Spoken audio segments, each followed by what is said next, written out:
Pai universal, fonte de todo amor e bondade, nós te agradecemos por mais esse dia, essa nova oportunidade de fazermos a tua vontade e de caminharmos na luz do teu reino, ainda aqui na terra.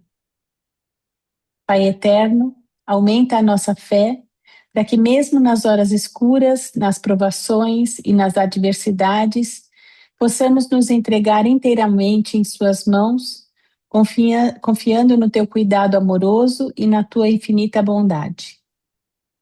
Que a certeza do teu amor misericordioso nos guie e fortaleça e nos afaste do medo que paralisa. Pai, que a tua paz, que transcende todo entendimento, nos envolva e nos inspire a sermos instrumentos da tua vontade, irradiando a tua luz, vivendo com amor, verdade e serviço. E que seja feita sempre a tua vontade e não a nossa. Amém. Amém. Muito obrigado. Muito legal. Muito boa noite, bem-vindo a todos. Vamos então começar o estudo de hoje, dando continuidade do ponto onde nós paramos a semana passada, e já muito próximos de terminarmos o livro, né? Vamos lá, quando terminar, começamos de novo, só para lembrar, né? Quem vai nos ajudar com a leitura de hoje? Eu posso ler. Então vamos lá, Divaldo, por favor. Bom. O totalitarismo secular. Deixa eu arrumar o óculos aqui.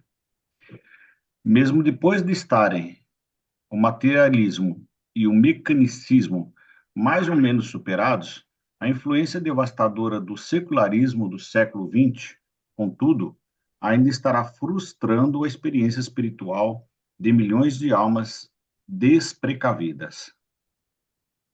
O secularismo moderno tem sido fomentado por duas influências mundiais. O pai do secularismo foi a estreiteza e o afastamento de Deus, da chamada ciência do século XIX e do século XX, a ciência ateísta. A mãe do secularismo moderno foi a Igreja Cristã medieval totalitarista. O secularismo teve o seu início num protesto que surgiu contra o domínio quase completo da Igreja Cristã institucionalizada sobre a civilização ocidental. Na época desta revelação, o clima intelectual e filosófico predominante, tanto na vida europeia como na vida americana, é decididamente secular, humanista. Durante 300 anos, o pensamento ocidental vem se mostrando progressivamente mais secularizado e leigo. A religião tornou-se uma influência cada vez mais apenas só de nome, um exercício muito mais de ritual. A maioria daqueles que se professam cristãos na civilização ocidental, na verdade, são inconscientemente leigos ou secularizados. Foi necessária uma grande força, uma influência poderosa para libertar o pensamento e o viver dos povos ocidentais da garra paralisadora de uma dominação totalitária eclesiástica. O secularismo rompeu com os grilhões do controle da igreja e agora, por sua vez, ele ameaça estabelecer um tipo novo e sem Deus de domínio sobre os corações e mentes do homem moderno. Um Estado político tirânico e ditatorial é a herança direta do materialismo científico e do secularismo filosófico. Assim que o secularismo liberta o homem da dominação da igreja institucionalizada, ele vende o homem para a servidão escrava do Estado totalitarista. O secularismo liberta o homem da escravidão eclesiástica apenas para atraí-lo, entregando-o à tirania da escravidão política e econômica. O materialismo nega a Deus, o secularismo simplesmente o ignora. Ao menos essa foi a atitude inicial. Mais recentemente, o secularismo comprometeu-se numa atitude mais militante, assumindo tomar o lugar da religião, de cuja servidão totalitarista ele fugiu certa vez. O secularismo do século XX tende a afirmar que o homem não precisa de Deus. Mas tomai cuidado, essa filosofia sem Deus da sociedade humana levará apenas à intranquilidade, à animosidade, à infelicidade, à guerra e a um desastre mundial. O secularismo nunca poderá trazer a paz à humanidade. Nada pode tomar o lugar de Deus na sociedade humana. Mas prestai bastante atenção. Não vos apresseis em abandonar os benefícios da revolta secular contra o totalitarismo eclesiástico. A civilização ocidental desfruta hoje de muitas liberdades e satisfações resultantes da revolta secular. O grande erro do secularismo foi que, ao revoltar-se contra o controle quase total da autoridade religiosa sobre a vida, e depois de alcançar a libertação dessa tirania eclesiástica, os secularistas passaram a instituir uma revolta contra o próprio Deus, e algumas vezes, tacitamente, abertamente em outras. A revolta secularista vos deveis a criatividade espantosa do industrialismo norte-americano e o progresso material sem precedentes da civilização ocidental. E, porque a revolta secularista foi muito longe e perdeu de vista a verdadeira religião e a Deus, seguiram-se também uma colheita inesperada de guerras mundiais e uma falta de estabilidade internacional. Não é necessário que se sacrifique a fé em Deus para que se possa desfrutar das bênçãos da revolta secularista moderna. A tolerância, o serviço social, o governo democrático e as liberdades civis. Não foi necessário aos secularistas antagonizarem a verdadeira religião para promover a ciência e para avançar com a educação. Contudo, o secularismo não é o único progenitor de todos esses ganhos recentes na ampliação da vida. Por detrás dos ganhos do século XX não estão apenas a ciência e o secularismo, mas também os trabalhos espirituais, não reconhecidos nem considerados, da vida e dos ensinamentos de Jesus de Nazaré.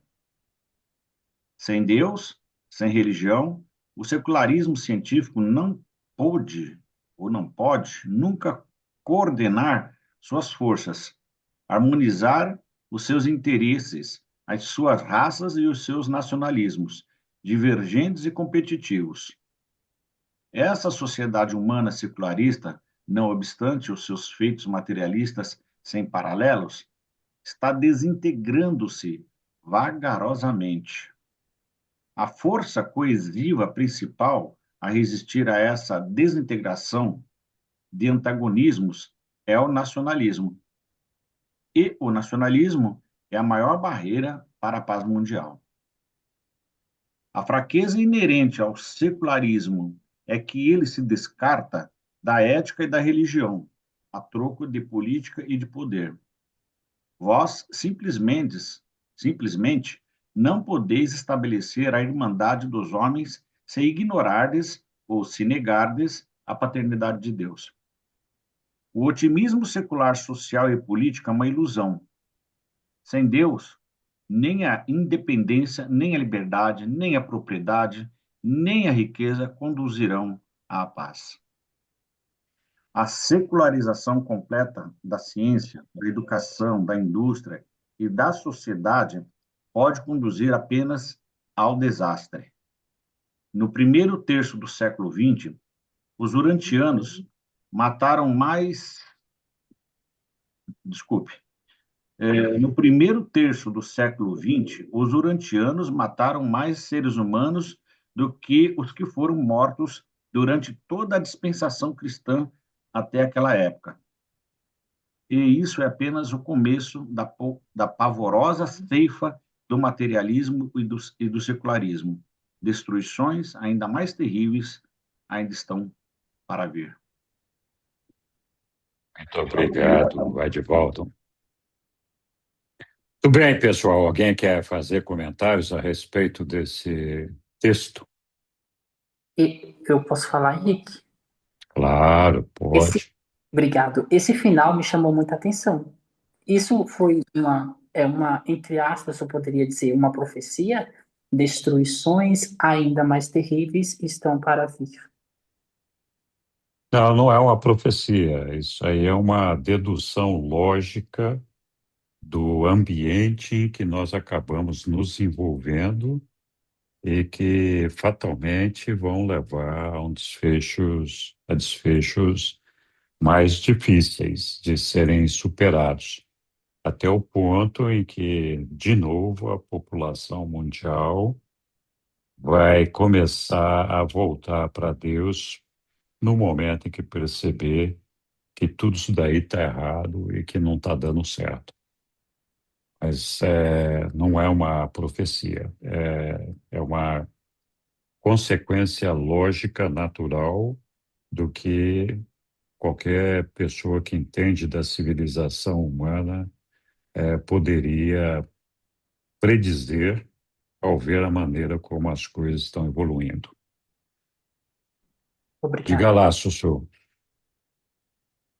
É a mesma pergunta com enfoque diferente. É,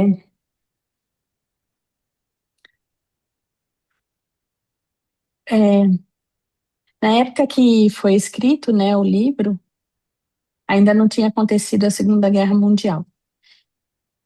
Então, será que coisas piores estão por acontecer? Será que os reveladores estavam porque já tinha a primeira mas ainda não tinha a Segunda Guerra? Será que eles estavam se referindo a esse momento, né? Porque ele fala que até aquela data, o ser humano já tinha matado mais pessoas, né, do que tinha sido mortas até ali. Mas na Segunda Guerra a gente matou ainda mais gente, né? Então, será que essas coisas muito piores ainda vão acontecer? Estava se referindo à Segunda Guerra ou não? Estava se referindo a todas as outras guerras que vieram, não só as guerras mundiais, mas todas as outras e que também têm matado tanta gente. O que você É, acha? eu acho que a Segunda Guerra Mundial estava ali, andando, terminando. Os Quando começou a ser reveladores, escrito o livro? não quando começou a ser escrito, mas antes dele ser publicado já tinha acontecido Que é de 39 a 45, né? é, Questionar. então, inclusive o Norson, né, quando veio Uhum. para falar da autorização para publicar o livro, que foi questionado por que eles demoraram tanto tempo para aparecer, para voltar e tudo mais, e ele respondeu que eles estavam trabalhando para evitar a Terceira Guerra Mundial Uhum. na época, Isso né? mesmo. Uhum. Isso.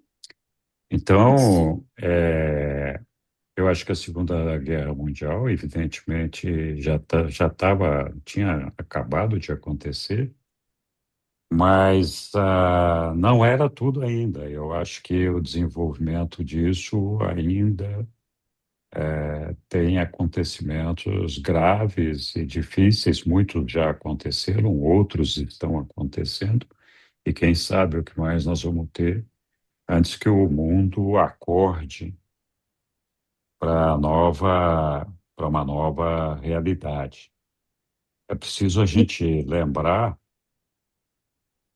que quando os reveladores autorizaram a publicação do livro, na época, eles disseram que o livro estava sendo antecipado, a revelação estava sendo antecipada para desenvolver instrutores e líderes para cobrir uma era que estaria por vir, quando o homem despertaria da situação atual em que se encontra e, de novo, se voltaria para temas mais espirituais e mais para a religião.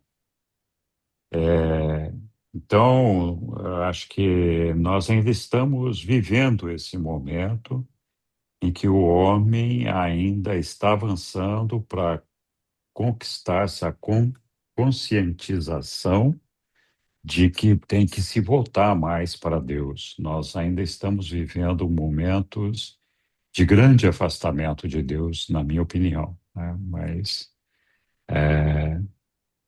pelo menos é a maneira como eu interpreto que os reveladores nos deixaram aí. Isso, e enquanto assim, o secularismo está lá falando, né, que o sistema ideal é uma sociedade sem Deus, onde o homem controla, e quando o humanismo veio, ele falava que o homem era o centro absoluto de tudo, né? Jesus, acho que os reveladores trouxeram o livro antecipadamente para lembrar que Jesus coloca Deus no centro de tudo, né? Jesus ensina que Deus é o nosso Pai pessoal, que a vida tem uma origem espiritual, que o nosso destino é espiritual e eterno, é, que Deus está dentro de nós, que a vida, que a verdadeira transformação é espiritual. Então, isso tudo contra esse secularismo que diz que a solução está lá fora, na sociedade, na política, na ciência, né? E que Deus não é necessário. Então, de repente, essa antecipação do livro de Urântia veio para isso, né?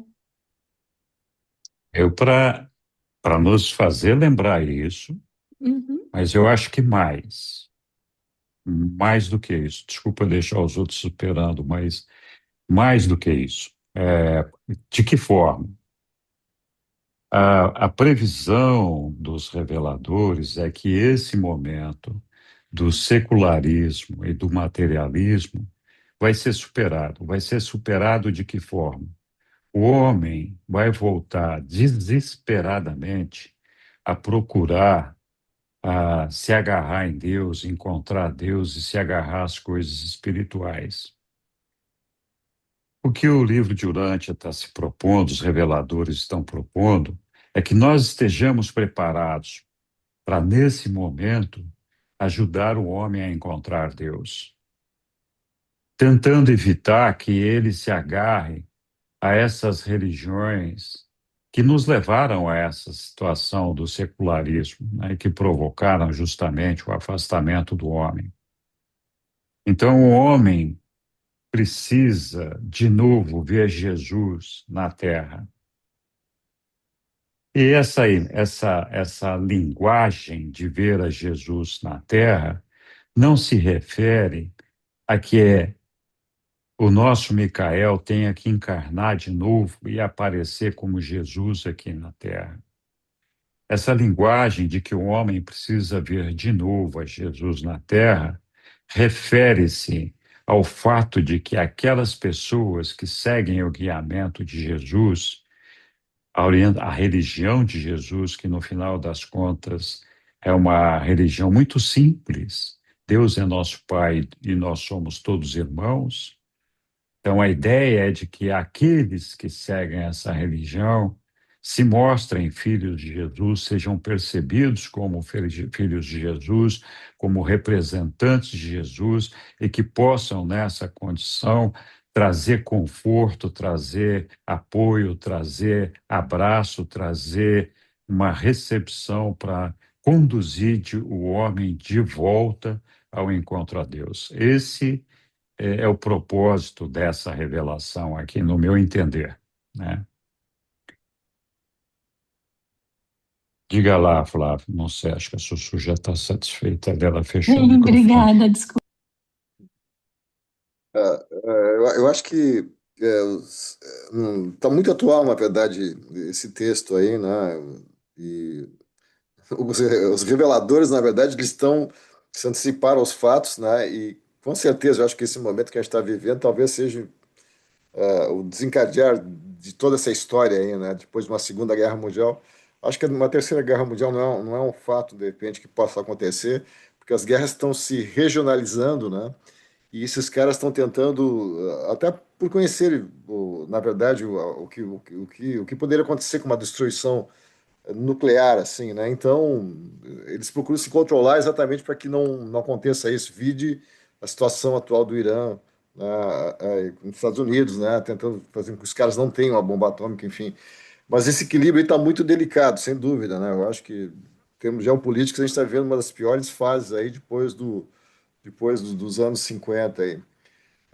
Mas eu, assim, ó, eu acredito piamente assim que isso vai ter uma volta, não tenha dúvida. Eu acho que a gente está vivendo um final de ciclo aí, né, da humanidade, né, onde as coisas vão começar a tomar uma outra forma e através exatamente de uma conscientização, na verdade, né, de que existe um ser superior, existe uma fonte, não um centro para tudo, né, no nosso caso é Deus, mas que vai começar a ser entendido isso de alguma forma pelas civilizações, talvez depois sofrer um pouco mais ainda, né? E vai começar a haver, eu acho que uma volta, né? Porque a história mais ou menos ensina isso também, né? Que a gente vive em ciclos. E só que esse ciclo está sendo muito pesado, né? Está sendo realmente a gente tá vivendo uma expiação.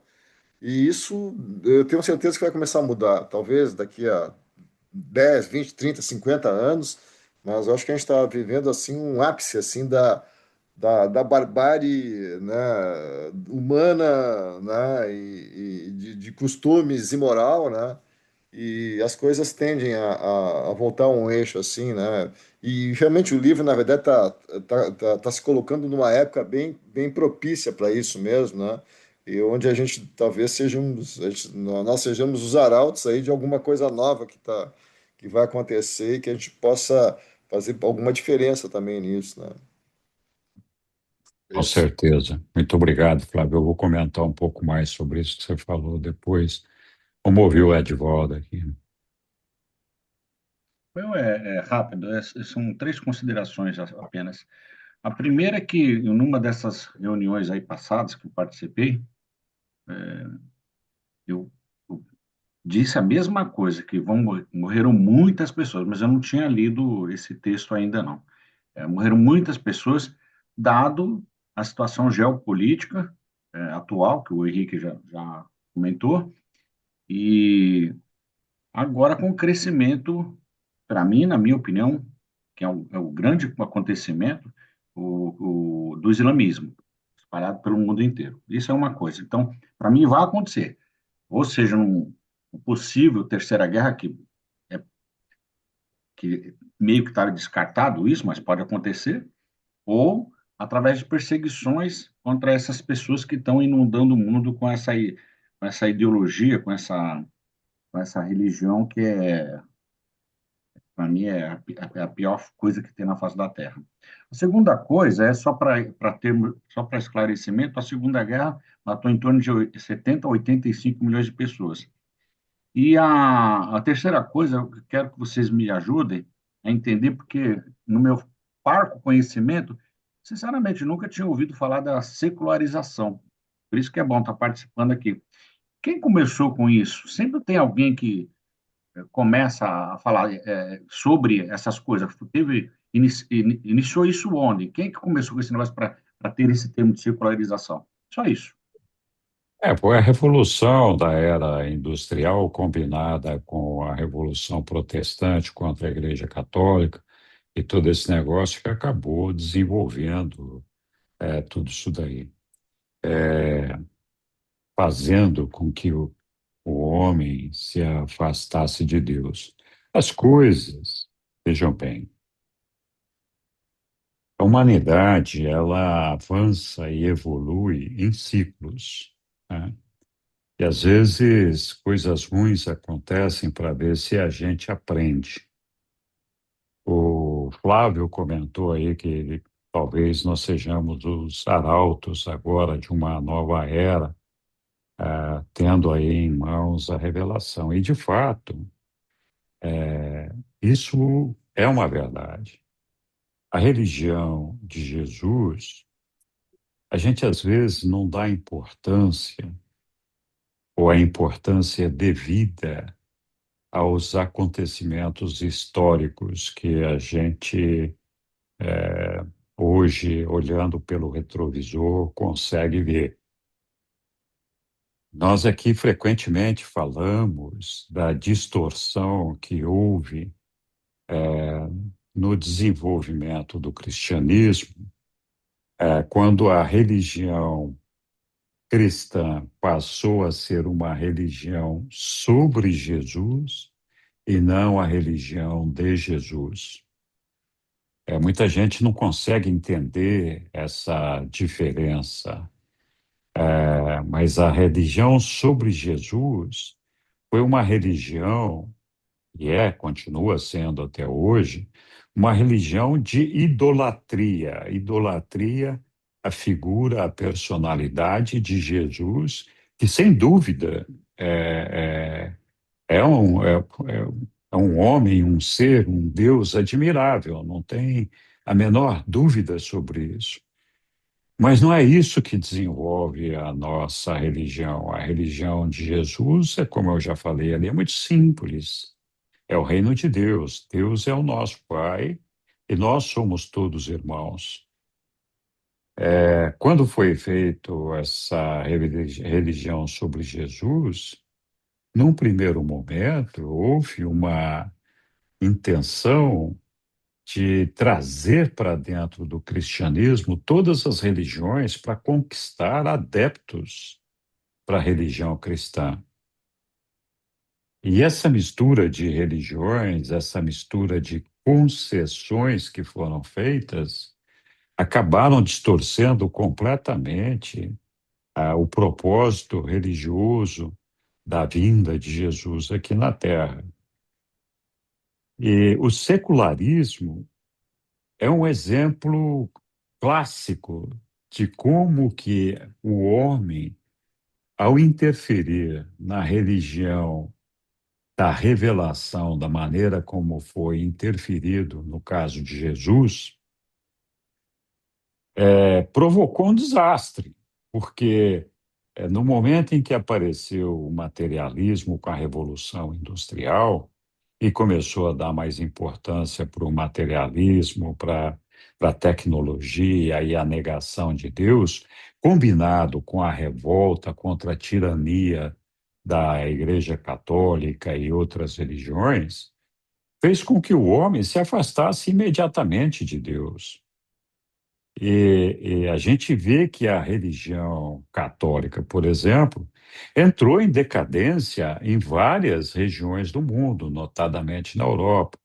E foi a partir daí que apareceram muitos, houve um crescimento numeroso de ateus, porque Deus está associado na cabeça da humanidade a essas religiões. E se essas religiões significam Deus, então eu não quero esse Deus. Por isso que eu me faço ateu. Eu não acredito nessa religião que está aí, trazendo toda essa parafernália de coisas que tem trazido para todos nós, e que não responde às nossas perguntas, e que cada vez mais institui dogmas, condições e situações que não têm nada a ver com a religião de Jesus, né? Então, essa combinação foi realmente um desastre para toda a humanidade. Nós tivéssemos seguido a religião de Jesus e aceitado a ideia de um crescimento menos rápido ou mais lento, mas um crescimento consistente em cima da ideia de que Deus é o nosso Pai e todos nós somos irmãos, talvez a gente não tivesse tido tantas guerras depois, né? O Edvaldo acabou de falar ali de um número astronômico que a gente teve aí de mortes na Segunda Guerra Mundial, né? Perto de 50 milhões de pessoas, alguma coisa assim. Recentemente foi feito um estudo. Nós temos acompanhado as guerras aí e a gente vê quanta gente está morrendo em todas essas guerras. Nós tivemos o Holocausto, lá foi 6 milhões. Enfim, tivemos inúmeras guerras onde se perderam muitas vidas, né? Todos nós sabemos disso. Mas e aquelas vidas que se perderam por guerras que nós não enxergamos e muitas vezes nem tomamos conhecimento? Então, veja bem, eu sou uma pessoa que procura ser apolítica, de certa forma, procuro ser crítico de todas as coisas. Eu vou citar uma situação aqui, não porque eu acho que existem coisas melhores ou coisas piores, é só um exemplo de um erro acontecido, não é uma crítica política nem uma tomada de partido com relação a nenhum partido. Foi feito um estudo recente por vários cientistas e sociólogos que chegou à conclusão que o sistema de limitação econômica que é imposto pelos Estados Unidos em vários países, como o Irã, como Cuba, como vários outros países, sofreram uma restrição rigorosa por parte dos Estados Unidos com relação à comercialização internacional, inclusive proibindo que outros países fizessem negócios com aqueles vilões aos olhos dos Estados Unidos, sem entrar no mérito se são vilões mesmo ou não, se a regra é essa mesmo ou não. Bom, esse estudo concluiu que esse apartheid econômico, essa separação econômica, esse isolamento econômico desses países, provocou a morte de 36 milhões de pessoas. 36 milhões de pessoas. A gente pode dizer, mas como é que chega nesse número, né? É gente que passa fome, é gente que sai de Canoinha, de Cuba, para ir para os Estados Unidos e nunca chega lá, morre afogado e blá, blá, blá. Então, é lógico, é um número estimado e aproximado. Mas quem fala dessa guerra? Quem é que fala que morreram 36 milhões por uma ação do homem tentando defender o seu nacionalismo, o seu capitalismo? Eu não estou dizendo que está certo nem está errado, só estou dizendo que essa é uma guerra que acontece, que tem as suas vítimas e que muitas vezes nós nem tomamos conhecimento disso daí, né?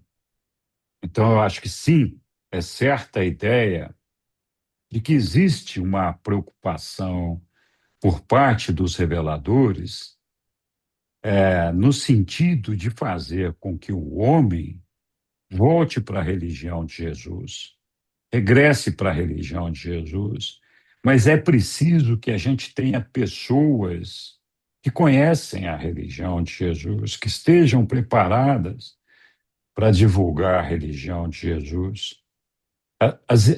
As igrejas cristãs certamente não estão preparadas para isso, né?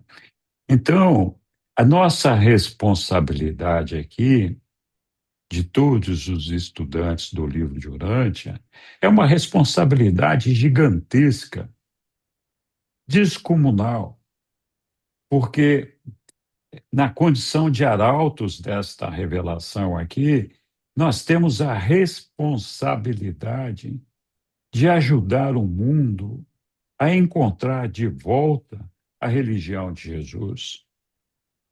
Então, olha que responsabilidade que a gente tem. A gente não pode confundir o que eu estou falando aqui, que nós somos dono da verdade, salvadores do mundo. Não é nada disso.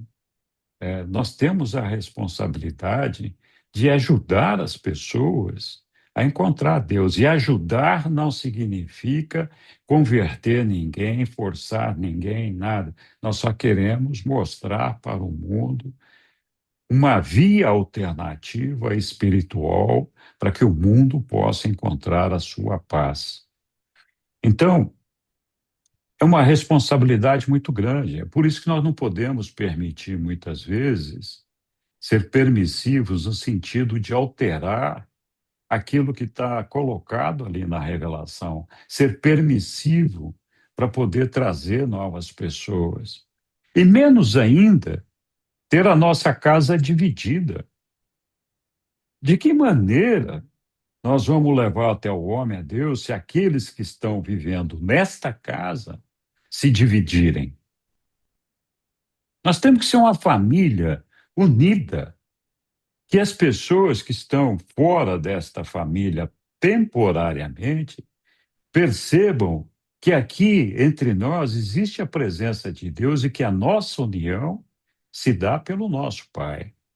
Se nós causamos uma divisão interna entre os leitores do livro de Urântia, então que credibilidade que nós podemos transferir para os nossos irmãos?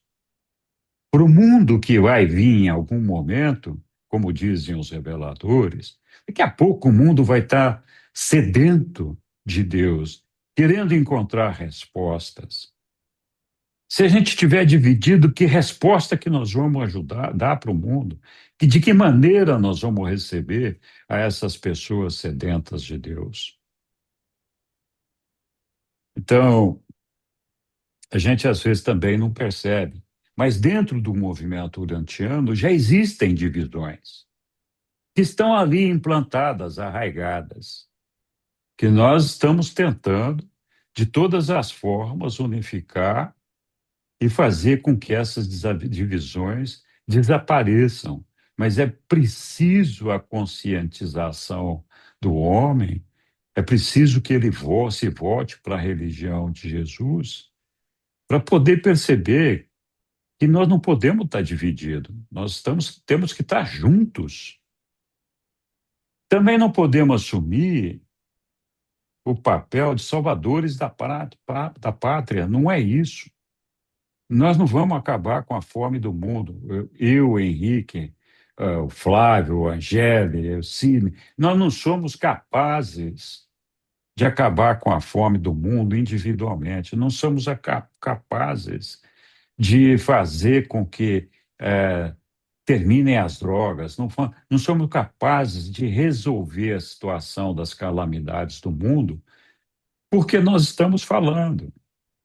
Mas nós temos o poder e o dever de lançar essa semente e fazer com que, ao longo dos próximos 1.000, 2.000, 3.000 anos, o homem, cada vez mais, venha a perceber a religião de Jesus e levar Deus dentro do seu coração, para aí sim levar a paz para o mundo todo, e aí sim fazer com que todos nós sejamos irmãos, e aí sim acabar com a fome do mundo, e aí sim acabar com todas as barreiras e as divisões que nos separam e que provoca toda a infelicidade que nós carregamos no nosso coração, nessa sociedade nossa tão comprometida com tantos problemas, né?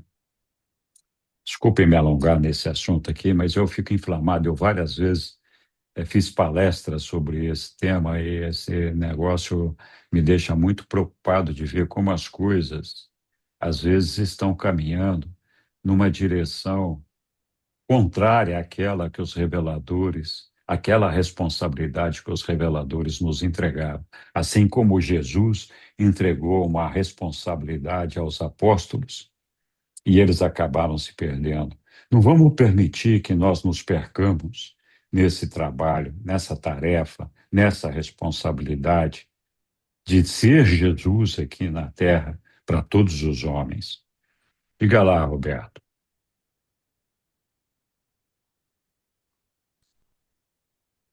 Roberto cansou, até foi embora. Eu estava prestando atenção e quero somar ao diálogo, e eu coloquei lá na Escola de Urântia algumas passagens que ajudam a gente a interpretar essa leitura a respeito do totalitarismo secular. Então, eu concordo com você, Henrique, com Flávio, ao dizer que esse tópico ele é um retrato do que está acontecendo na nossa sociedade, tá? Aí, o Advaldo ele falou, o que seria secular? Na minha interpretação, secular é de século, é quando você está se guiando por valores seculares e, vamos dizer assim, da moda do século. Os valores da religião são valores eternos.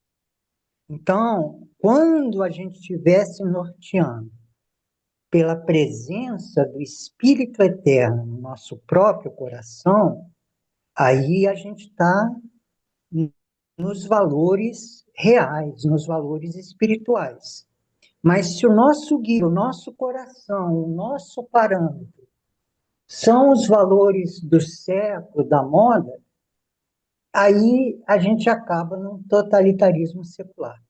Mas o que eu quero dizer, eu quero me centrar no texto, tá?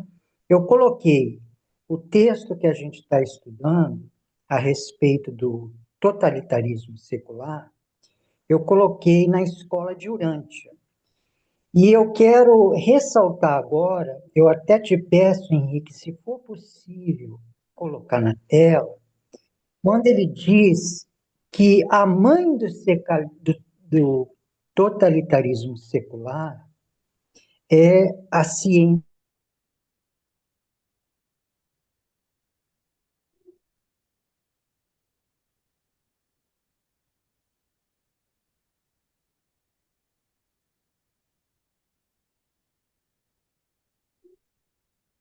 Procurando aqui, Rubem. Eu acho que é o parágrafo 2. 195, tópico 8, parágrafo 2. Veja que ele Tá diz aqui, aí, ó. Já achamos. o secularismo moderno tem sido fomentado por duas influências mundiais. Aí ele fala, o pai do secularismo foi a estreitez e o afastamento de Deus da ciência ateísta, da ciência materialista, que nega Deus e acha que a realidade é só matéria. Não reconhece a realidade da mente, nem do espírito e nem da personalidade. Aí ele fala, a mãe do secularismo moderno foi a igreja cristã medieval totalitarista. Aí ele fala, o secularismo teve o seu início num protesto que surgiu contra o domínio quase que completo da igreja cristã institucionalizada. Esse ponto é importante, porque veja, Henrique, o que você falou? Nós precisamos de viver a religião de Jesus, que é a religião pessoal. E o secularismo, ele é da religião da mente, da religião eclesiástica.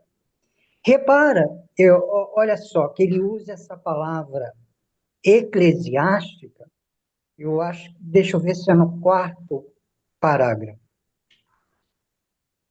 Totalitarismo. Aí, totalitária eclesiástica. Olha lá no parágrafo 4.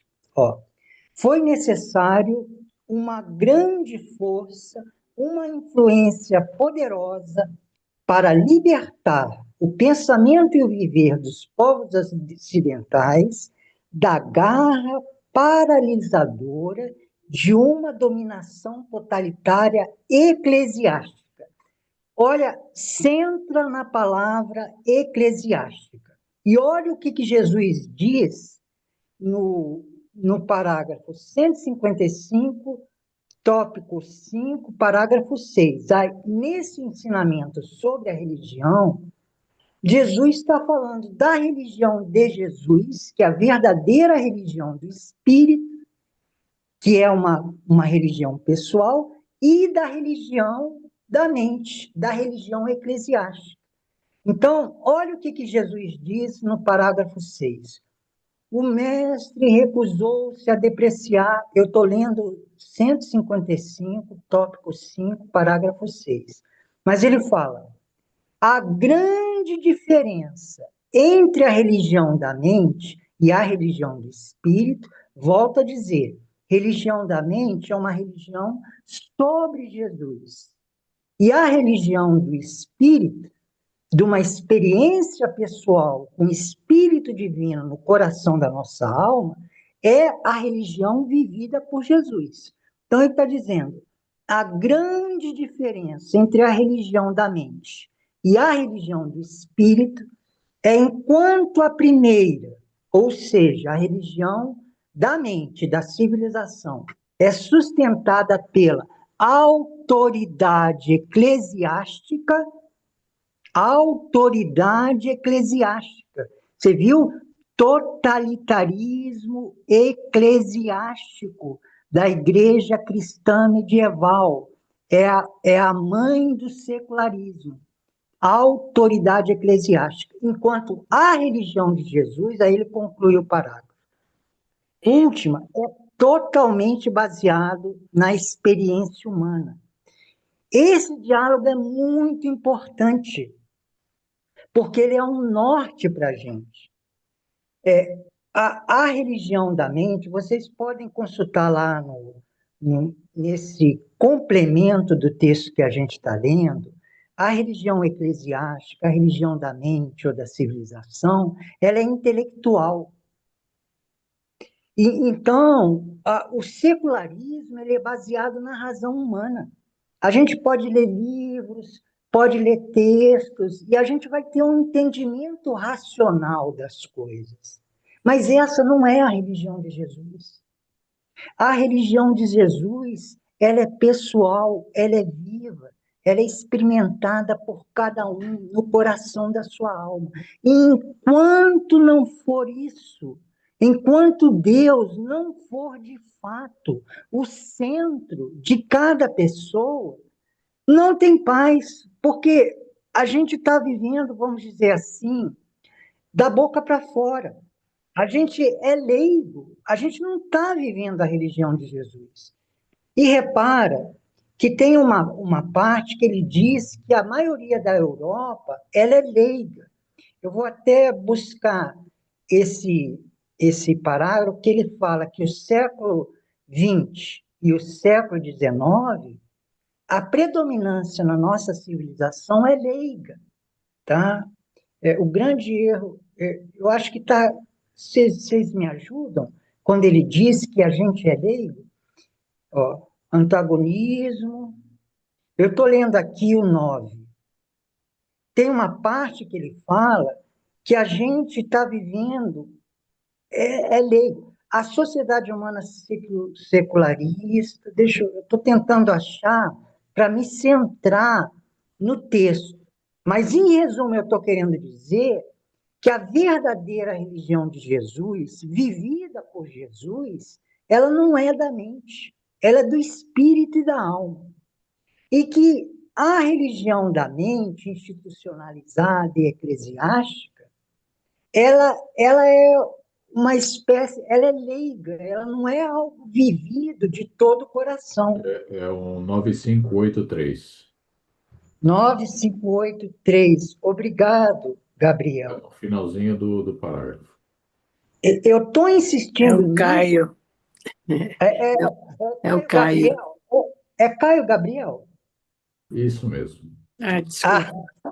Nós dois acertamos, Angélica. Desculpa. Então, ao final do parágrafo 3 desse tópico que a gente leu, a maioria daqueles que se professam cristãos na civilização ocidental, na verdade, são inconscientemente leigos ou secularizados. Na verdade, estão vivendo a religião da mente. Não estão vivendo a religião de Jesus. Não estão conscientes do espírito e vivendo uma religião pessoal, liberta de qualquer tradição, de qualquer livro, de qualquer coisa intelectual. Agora, veja como é engrandecedor a gente estar aqui num grupo conversando da nossa interpretação a respeito desse ensinamento e como isso se traduz para o mundo. O mesmo texto, você, Henrique, você disse que muitas das mortes elas se devem ao boicote econômico dos Estados Unidos. E isso nos remete, eu vou dar um outro ponto de vista, mas, em essência, é uma interpretação do parágrafo que fala que deixou todo mundo um pouco apavorado, quando ele diz das guerras, não é? É o parágrafo 13. A secularização completa. Oi? Sim, Oi? sim. É bom colocar. É o parágrafo 13, que ele fala das guerras, né, e das mortes, que você citou, se eu não me engano, é, 30 milhões de mortes devido ao boicote econômico. Então, no final desse parágrafo 13, aí ele fala, a secularização completa da ciência, da educação, da indústria e da sociedade pode conduzir apenas ao desastre. No primeiro terço do século XX, os urantianos mataram mais seres humanos do que foram mortos durante toda a dispensação cristã até aquela época. E só tinha havido a Primeira Grande Guerra Mundial, em 1934, quando o livro de Urântia estava escrito. Aí ele prevê. E isso é apenas o começo da polvorosa ceifa do materialismo e do secularismo. Destruições mais terríveis ainda estão por vir. Agora eu vou dar a minha interpretação. A falha, o que é o secularismo? É valores do século. Você esquece de Deus. Eu tenho uma visão que existem 3 projetos de poder, tá? Que eles negam a presença divina em cada pessoa humana. E isso os conduz para uma visão totalitária da sociedade.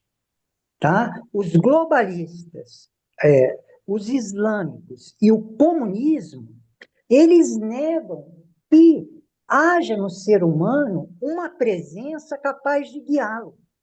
Tá? E muitas das mortes que aconteceram no século passado, eles são atribuídas ao comunismo. Mais de 100 milhões na Rússia e na China, tá? E se deve a um modelo de governo que nega a presença divina em cada ser humano. Eu tenho um amigo que é cientista político e ele me falou de uma máxima da ciência política. Qual é a máxima? É assim, ó. A visão que a elite tem do ser humano determina o tipo de sociedade que se forma. Quando você tem uma visão materialista do ser humano, que não existe uma presença divina no ser humano, você começa a imaginar uma sociedade onde o Estado e o governo dominam o ser humano, porque o ser humano, para eles, é uma espécie de um animal racional. Quando você tiver a visão do ser humano, que é dada no livro de Urântia, que o ser humano é uma pessoa, criado pela pessoa infinita de Deus, que nele reside um espírito divino, e que se esse ser humano, individualmente, no interior da sua mente, buscar o guiamento desse ser perfeito, que é o ajustador do pensamento, Deus vai reinar. Se essa visão prevalecer, essa visão da religião pessoal, vivida por cada um, no coração da própria alma, aí terá solução. Fora disso, é uma espécie de um racionalismo, é uma religião intelectual, ela é baseada em livros e conhecimentos da mente, não é a religião de Jesus. Olha, eu também me estendi, como todos, porque eu considero que esse tópico vamos dizer assim, é o diagnóstico do que a gente está vivendo hoje. E aí também está a solução para o que a gente deve fazer, que é, na minha opinião e na minha interpretação, viver a religião de Jesus. Cada um de nós buscar o guiamento dessa presença divina maravilhosa no coração da nossa alma. Obrigado, Roberto. Oi, Sidney. Boa noite a todos. Boa noite. Eu concordo com tudo que foi dito, mas eu sou um pouquinho mais pessimista. Eu tirei uns números aqui, ó. No trânsito, em 2025, morreram 1,35 milhões de pessoas. Passaram fome 73 milhões de pessoas. 500 mil morreram por uso de drogas. Como o Henrique disse, a gente não pode resolver esses problemas. E, como ele também disse lá no princípio, seria uma coisa simples, mas o homem não consegue entender isso, né? O dia que o homem entender que ele é filho de Deus e todos os outros também, e, portanto, seus irmãos, ele não vai mais, quer dizer, fazer determinadas coisas, né? Mas como eu sou mais pessimista, eu vou muito no que os reveladores dizem, que o homem, na verdade, só aprende pelo sofrimento. Ele não aprende na felicidade. Quando está tudo bem, tudo ótimo, ele não aprende nada. Quando ele sofre, ele aprende. Então, na minha opinião, né, pessoal, não tem nada a ver, nesse caso, com o livro, vai ter que haver realmente um susto muito grande, um susto mundial, um susto planetário, para que o homem acorde para a realidade de, de Deus, né? Não da nossa, do Pai. A pandemia não serviu, Sidney? Já até passou, ninguém lembra mais. Acho que o susto é um pouquinho mais forte. Não chegou a assustar tanto assim, penso eu, né? Tem que ser alguma coisa muito forte mesmo. Mas era só isso, obrigado. Obrigado, Sidney. Depois falamos mais um pouquinho disso. Oi, Sâmia. Gente, eu tenho um comentário, alguns pontos de vista e uma pergunta. Meu comentário primeiro é o seguinte, com relação a um ponto de vista assim que eu tô procurando assim um pouco mais além assim, só de onde minha vista alcança. Essa questão da Europa, por exemplo, ter tanto número de ateus, ou no mundo ter crescido devido a essas coisas com as religiões. Do meu ponto de vista, eu acho maravilhoso, porque de certa forma está afastando o pessoal dessa ideia meio mirabolante que as religiões têm, que é muita politicagem, muito tudo que já foi dito, que eu não vou ficar aqui ainda, né, enchendo o saco do povo falando coisa que já foi dita. Mas, ao mesmo tempo, ela obriga a pessoa, de certa maneira, a viver através da experiência. E eu não vejo que uma pessoa ela só consegue viver a religião de Jesus se ela obrigatoriamente conhecer Jesus ou tiver acesso a um livro desse, até porque o livro de Urante, ele não é um livro para ficar sendo divulgado, para ficar, olha, tu tem que ler. É um livro que a pessoa pega, lê, internaliza, pratica, alguém vê você tendo uma vida, né, mais ou menos legal, o que é que tu faz? Aí a pessoa vai ali ensinando coisas que está praticando, não didaticamente pegar o livro e ficar falando. Outra coisa essa questão assim de que falam muito assim, muitas coisas horríveis ainda hão de vir. Eu não sei vocês, mas eu já estou muito consciente que a maneira que a gente tem de evoluir aqui nesse planeta é através de morte, é através de guerra, é através de pandemia, é através de tudo isso. Então, acho que isso não é uma coisa assim para ficar, eu sou mais pessimista, eu vou mais. E vem muita morte por aí, vem pra caramba. Isso faz parte da natureza da evolução do planeta que a gente se encontra. E a pergunta que eu quero fazer, que é realmente essa é a pergunta, é assim: entendo que existem questões aí que envolvem política, nação, religião, religião não, coisas que ficam excluindo Deus, né? Que exclui Deus da equação. Mas a pergunta que fica no ponto de vista de vocês, honestos, sinceros, vocês acham que a única maneira que tem de viver essa religião que Jesus ensinava, que é esse relacionamento com o Pai e tudo mais, essa coisa interior, ela só, ela só é possível ou é mais possível se for dentro de um conhecimento desse, ou a pessoa tendo a sua vida ali, ah, não acredito em Deus, não quero saber de Deus, que negócio de Jesus e nada, ela também pode conseguir, porque o Henrique até comentou aí, se tivéssemos vividos a religião de que Cristo ensinou, mesmo que devagar, ainda estaria um pouco mais avançados. Mas o nome devagar permanece, tendo tido sucesso ou não, o que Jesus veio aqui fazer como missão continuaria sendo lento. Obrigado, Sâmia. Vamos deixar o Caio falar ali, depois, se for o caso, voltamos em tudo isso. Diga lá, Caio. Vamos primeiro para a pergunta da Sâmia.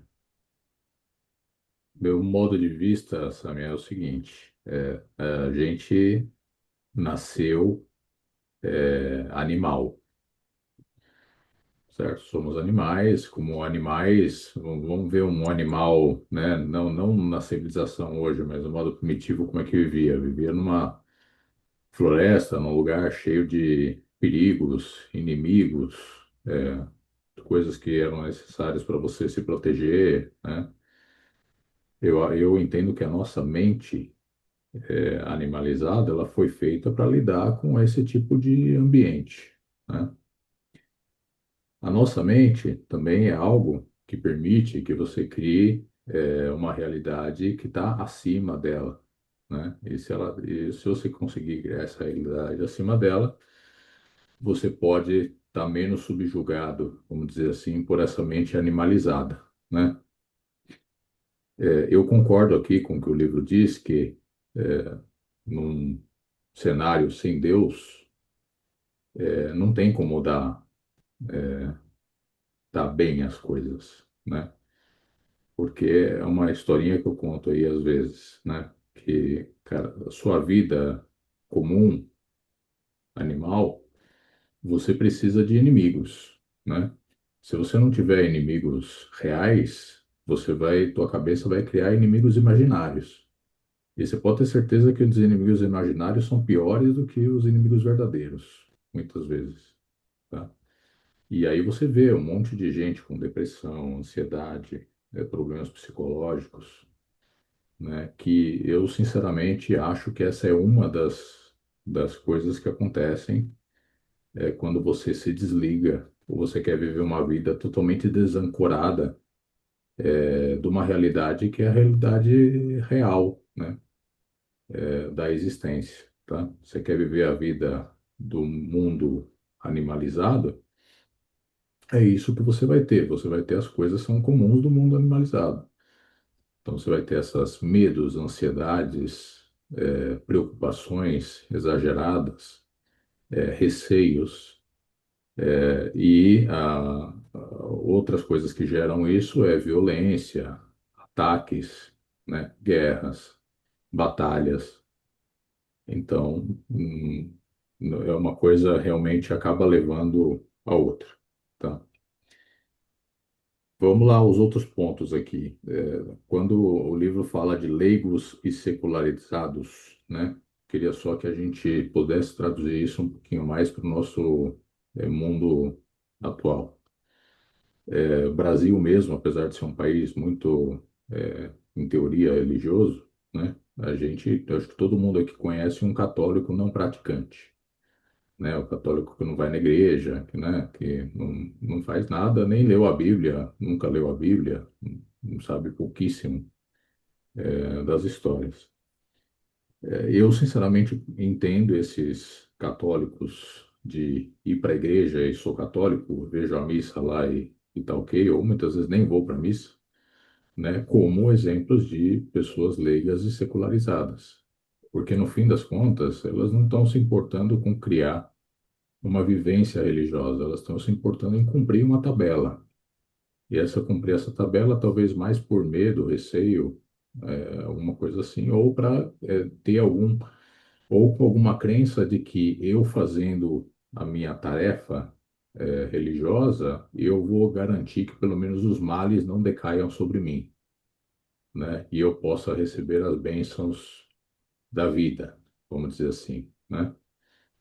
Outras linhas que eu considero que, apesar de parecerem religiosas, também são leigas e secularizadas, são todas as linhas fundamentalistas, por exemplo. Religiões que são extremamente fundamentalistas e que aceitam violência como um método religioso, também acabam sendo coisas leigas e secularizadas, porque a pessoa não conseguiu entender o valor religioso dentro daquele ensinamento, e muitas delas entendem mais pautas sociais ou de comportamentos sociais como indicações religiosas do que realmente um viver religioso. Você pega muitas das religiões semíticas, elas são assim, é mais o que você faz durante o dia ali, na tua rotina, que vai dizer se você é religioso ou não, não necessariamente o que eu faço, o que eu penso, né? As atitudes que eu tomo. Dou outra, você pega denominações religiosas que vão e pensam em vantagens imediatas. Dou o exemplo das teoria das prosperidade, né, que algumas igrejas evangélicas têm, onde aquele que vai na igreja, dá os seus bens, ele vai ter muito mais, porque a questão de você ter e receber as coisas materiais é indicativo do teu alinhamento com Deus. Pô, você quer algo mais secular do que isso? Que é pensar que os bens materiais, o que eu vou ganhar agora, é a tradução do meu viver religioso. Não tem uma coisa, não tem nada a ver com a outra, sabe? Não tem conexão. E outros, né? Grupos que têm domínio, querem ter domínio sobre os outros. Tudo que é dito aqui no secularismo esse conhecimento de que todos são filhos do mesmo pai, todos são irmãos, faz com que a soberania sobre a nossa vida esteja não sobre nós mesmos, ou sobre nações, ou sobre grupos, estejam sobre uma coisa maior que a nossa própria família universal. E isso é o que tem poder, isso e a vivência religiosa é o que tem poder real de sanar as doenças da guerra, a doença dos conflitos, a criar a caridade verdadeira, não aquela que você faz por humanismo, puro humanismo, né? Infelizmente, o humanismo sem Deus, ele pode até algumas pessoas acharem que conseguem viver com ele bem, mas na minha percepção, pessoas assim, em algum momento da vida vão ter alguma recaída depressiva, ou de ansiedade, ou de alguma coisa, e que elas vão acabar ficando sem uma luz, né, para seguir. Tá? Eu entendo que alivia muito a vida de todos nós, você desenvolver essa vivência religiosa, e assim, a vivência religiosa de cada um vai ser única, vai ser, né, individual de cada um. Obrigado. Hélio, diga lá, bonitão. Eu acompanhei apenas parcialmente o debate ou o diálogo de aprendizagem, mas o pouco que eu ouvi me deixou confuso com relação ao texto que eu li, que eu também li, não com vocês, mas eu li a parte.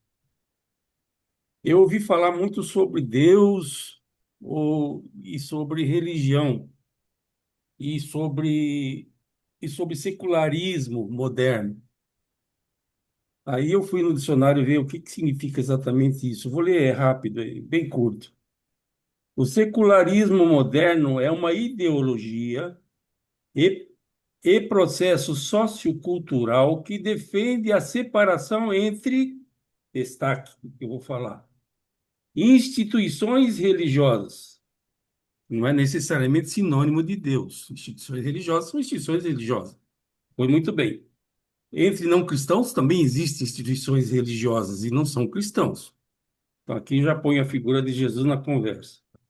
E a esfera pública.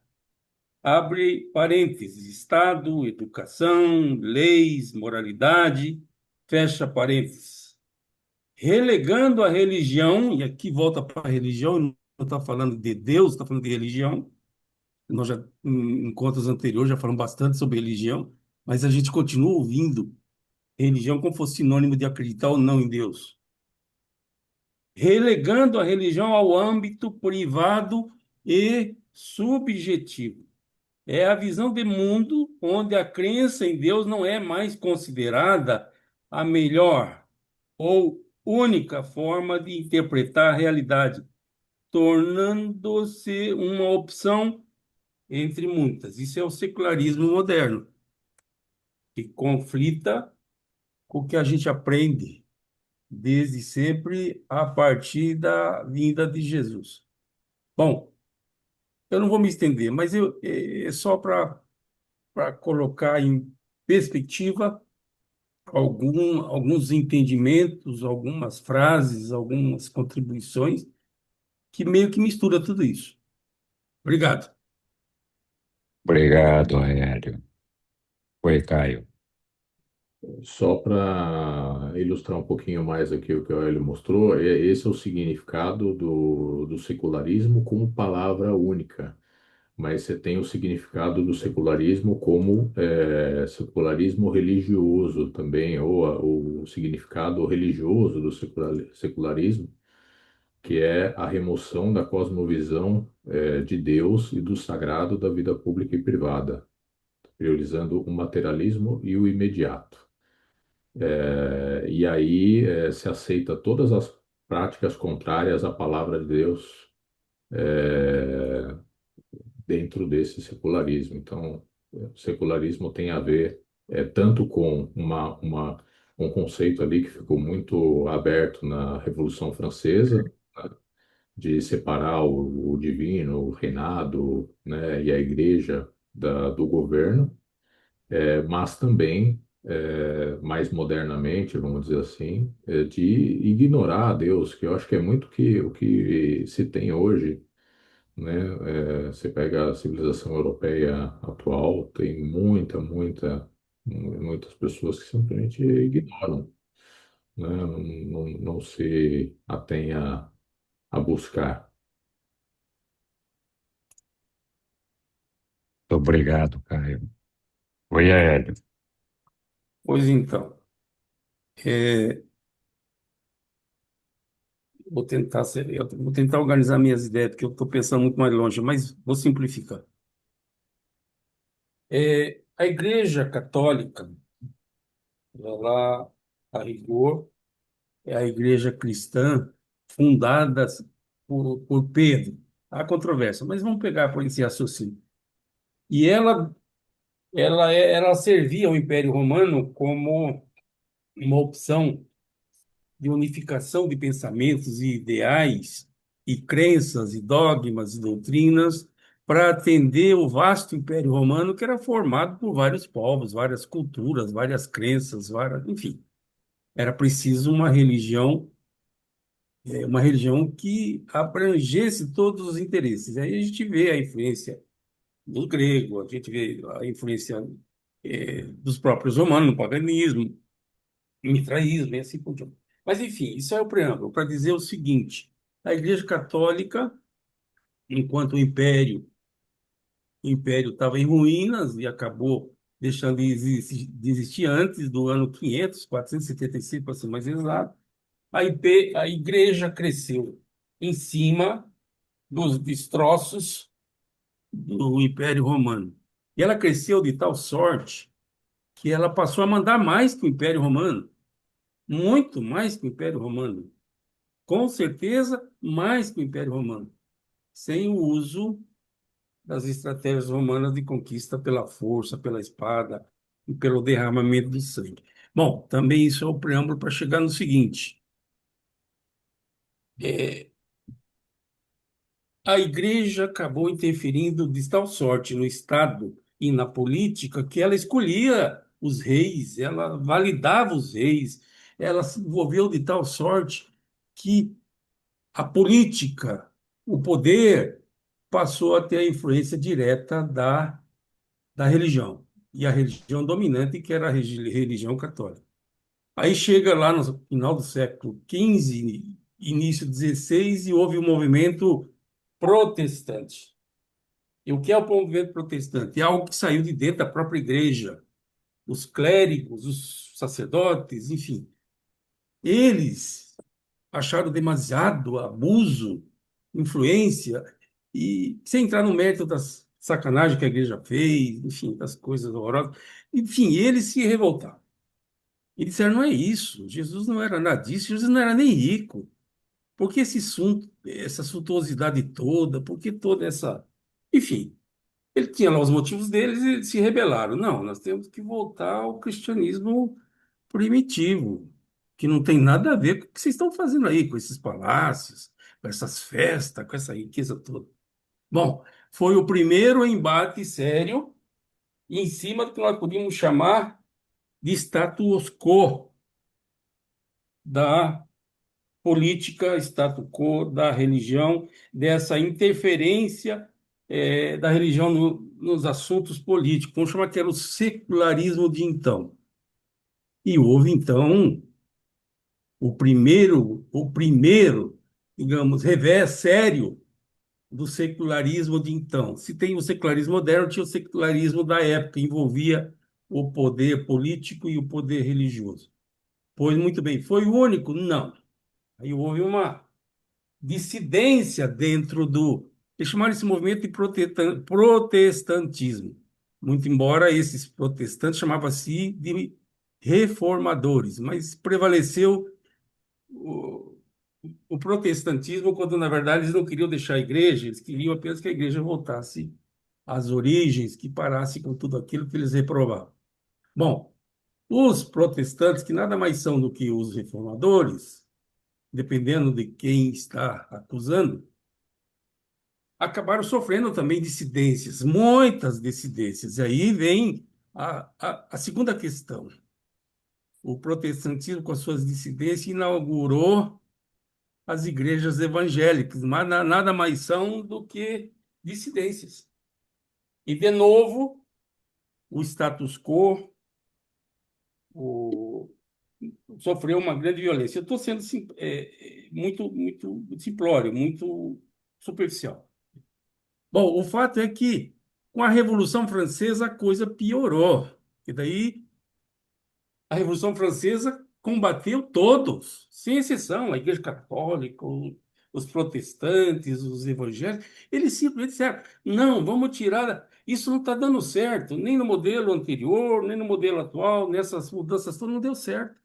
Nós vamos acabar com a equação, vamos tirar a figura de Deus e vamos criar um Estado totalmente divorciado do conceito de dependência ou ligação. É o Estado laico. Eles chegaram, inclusive, a aprisionar o Papa. Não se fala muito, mesmo durante que o Papa foi aprisionado. E a Igreja Católica só voltou a acontecer na Itália quando recebeu o território que hoje é o Vaticano pelas mãos do Mussolini. Até então eles tiveram uma situação complicadíssima. E aí a igreja que voltou não voltou do tamanho que era até o século XV ou XVI, em termos de poder. Ela exerce uma grande influência, mas não tem o mesmo poder. Não tem o mesmo poder diante dos protestantes, que existe até hoje, não tem o mesmo poder diante dos evangélicos, que existe até hoje. E entre os evangélicos, aqui foi citado, por isso eu vou citar também, tem os pentecostais, da teologia da prosperidade. E entre os pentecostais também houve os neopentecostais, que eu também não vou entrar no mérito, mas é só para contextualizar que o quê? Que o cristianismo está sofrendo, sim, seriamente, uma agressão grande e está perdendo espaço e poder. Espaço e poder. Aí eu vi Eu vi um pouco do que falou o Roberto, aí tem conceitos como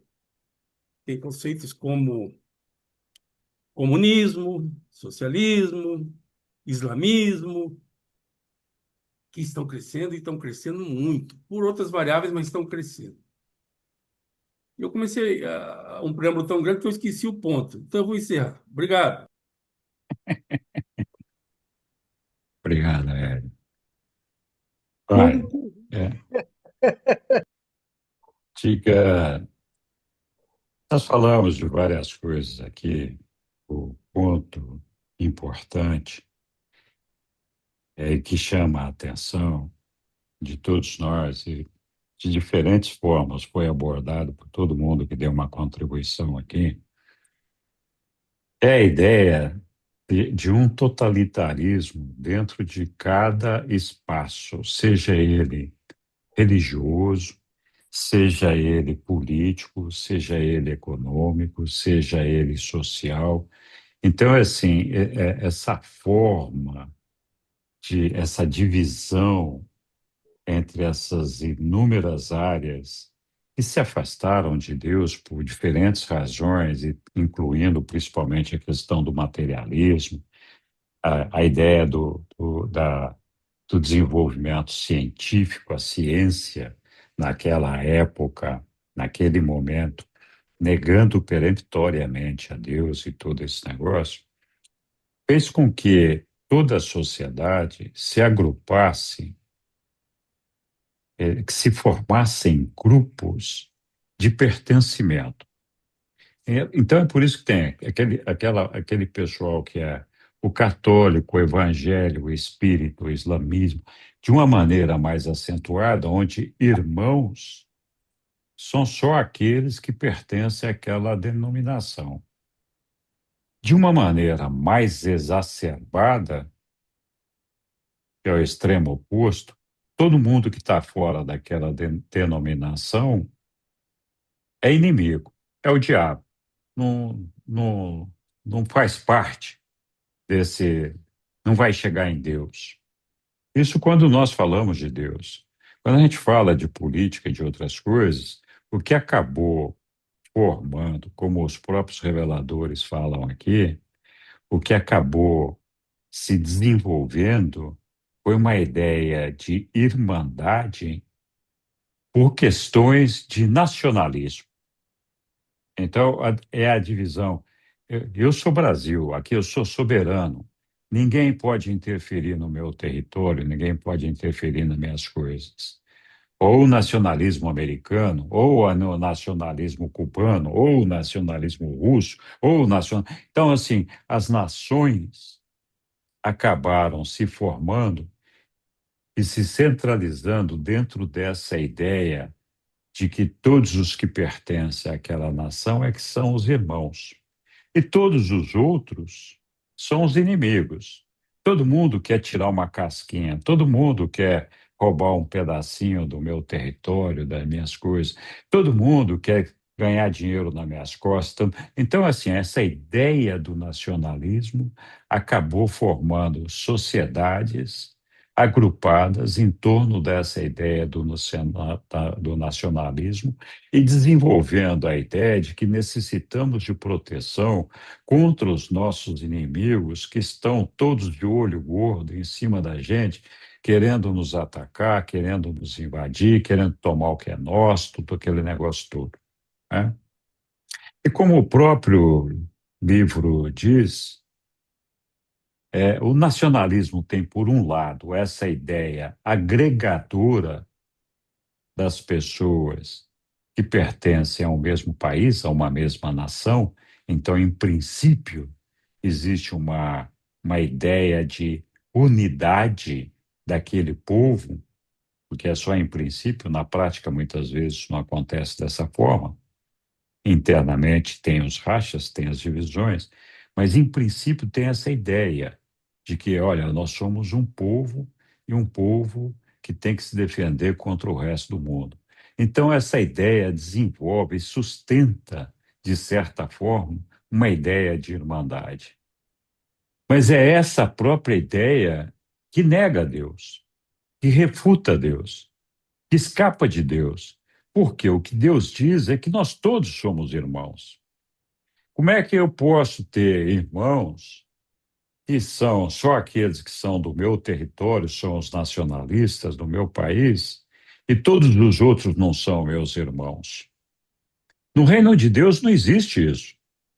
Então, essa ideia do nacionalismo, ela refuga a ideia da religião de Jesus. Os reveladores nos contam que, além do fato de que a religião de Jesus é aquela que vai nos trazer paz, porque é aquela que vai fazer com que nós sejamos unidos, não sejamos um povo do planeta, num primeiro momento. Todo mundo desse planeta aqui é meu irmão. Então, assim, não adianta eu falar que eu sou um país soberano, eu sou o Brasil, se acabar com o resto do mundo, vai acabar com o Brasil também. Ninguém atacou o Brasil, mas atacou o resto do mundo, destruiu o resto do mundo, não sobrou para nós também, né? Então, a ideia do nacionalismo, ela destrói a ideia da religião de Jesus, onde todo mundo é irmão. Os próprios reveladores dizem que o mundo só vai ter paz o dia que a gente não tiver mais fronteiras, que todo mundo for um povo só, que a gente tiver um só governo, tiver uma só religião. E isso só é possível se o ponto de unidade for Deus, ou o Pai Universal. Ele é o elemento de unificação de todos os povos. Nós não temos que ter uniformidade em relação a isso, mas nós temos que estar unidos em torno da ideia que Deus é nosso Pai e todos nós somos irmãos e que o planeta é a nossa casa, o planeta é a nossa terra. Nós não temos fronteira, não temos raças, todos que estão aqui são filhos de Deus e são irmãos. É por isso que a única maneira de trazer a paz é essa. E é por isso que a única maneira de chegar a Deus é vivendo essa religião pessoal da paternidade do nosso Pai e da irmandade dos homens. Então, isso aqui responde também a outros questionamentos que foram feitos aí. Então, se uma pessoa não conhece o livro de Urântia, não vai chegar em Deus? Não, não tem nada a ver, não precisa conhecer o livro de Urântia para chegar em Deus. Na verdade, qualquer pessoa pode chegar a Deus a partir do momento que reconhece que Deus é seu Pai e que nós somos todos irmãos. Esse é o ponto. Então, não é conhecer o livro de Urântia, mas é reconhecer a paternidade do Pai e reconhecer a irmandade do homem. Se isso não for feito internamente no coração de cada um, aqueles que não se autoconvencem dessa ideia, que acreditam nisso e que colocam essa religião de Jesus no seu coração, esses têm sim o perigo de vida. Porque esse é o único ponto que nós temos de desenvolvimento espiritual. Então, é uma grande responsabilidade para todos nós. O que diria Jesus da religião islâmica? O que diria Jesus das prostitutas? O que diria Jesus da religião? Ele comentou sobre todas as religiões na viagem dele com os indianos lá, ou com os hindus, ou com os indianos. Ele não rejeitaria a ninguém por conta de religião. E se alguém batesse numa face dele, ele ia dar outra. Todos os homens são irmãos segundo o ensinamento de Jesus. O inimigo está no nosso coração, não está fora. É aquilo que nós levamos, a ausência de Deus dentro de nós, é que faz com que nós possamos ser exterminados, com que nós possamos perecer, com que nós possamos não alcançar a vida eterna. E é por isso que a religião de Jesus se faz necessária, se faz presente nesse momento. E é por isso que todas as pessoas que conseguem ver e praticar essa religião têm uma responsabilidade de trazer, com seu exemplo, Jesus de volta ao mundo. Mostrar para todos os nossos irmãos uma alternativa melhor para trazer a paz, para trazer a harmonia, trazer uma vida mais feliz, com menos miséria, com menos infelicidade, com menos conflitos e tudo mais, né? Diga, Edivaldo.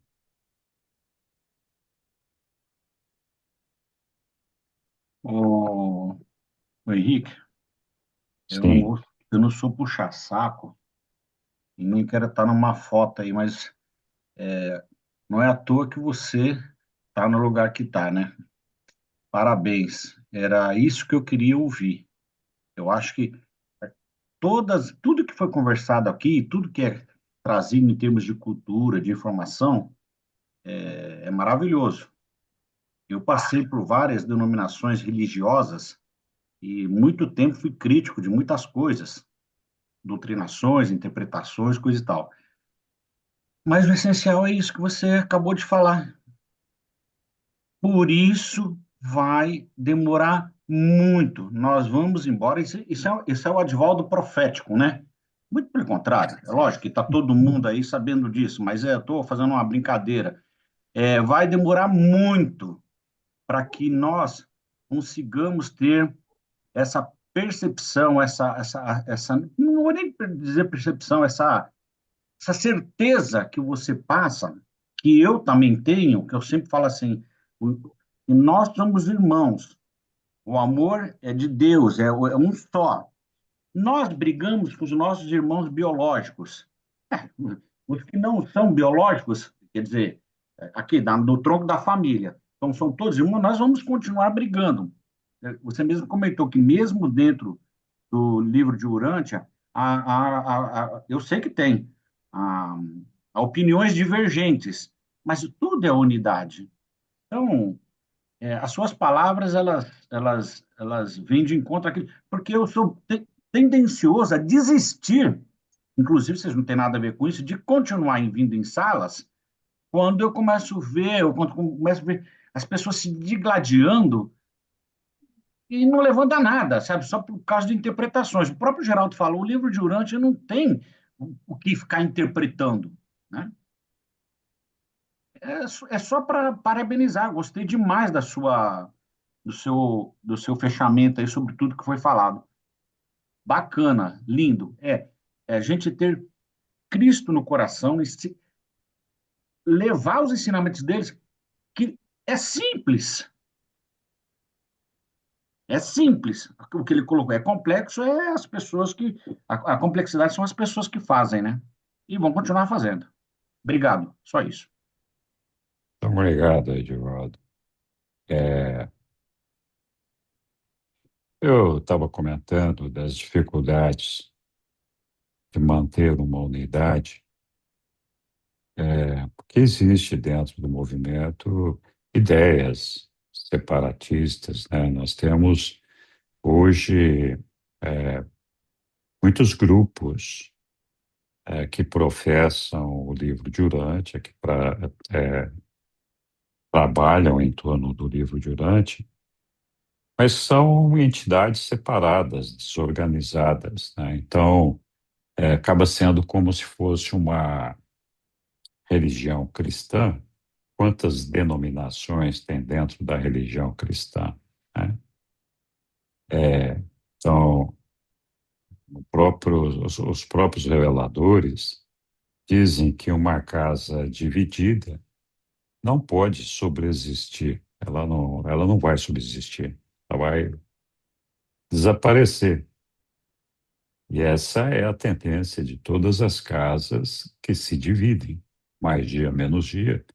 Vale não só para a religião, mas vale para a família, vale para a sociedade, vale para os países.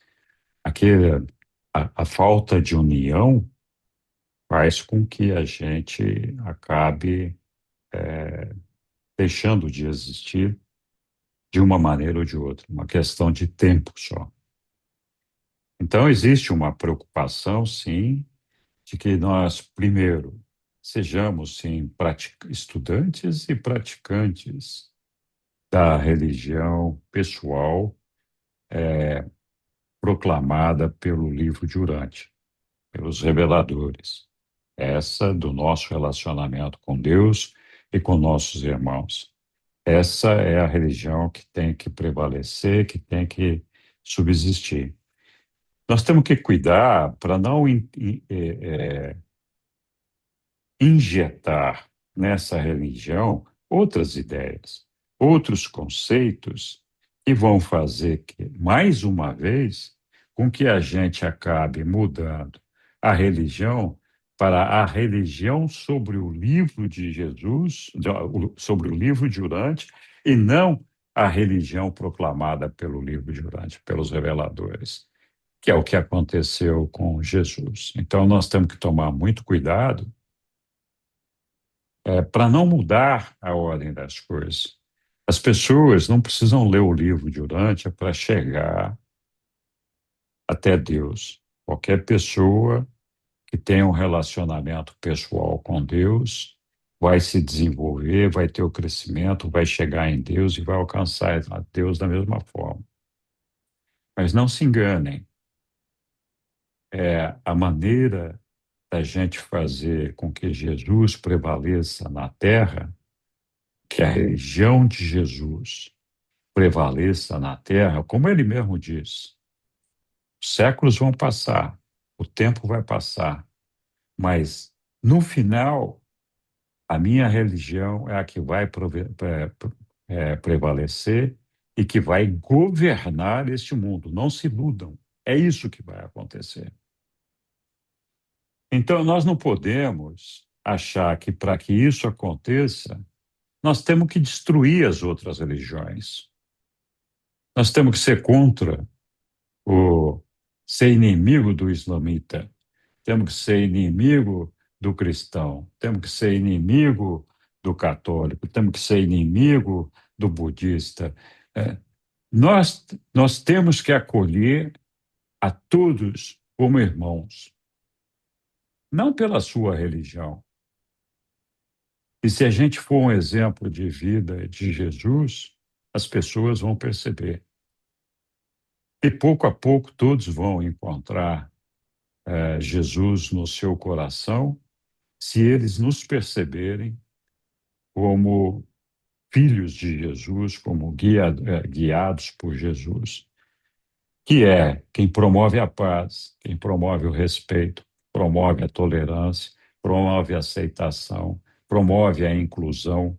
Venham todos aqui e vamos falar da religião de Jesus. Não é matando as pessoas que não concordam com a gente que nós vamos mudar o mundo. Isso é o primeiro sinal de que nós mesmos não mudamos. Jesus seria incapaz, Jesus, seria incapaz de atacar uma pessoa, de agredir a uma pessoa, de matar a uma pessoa.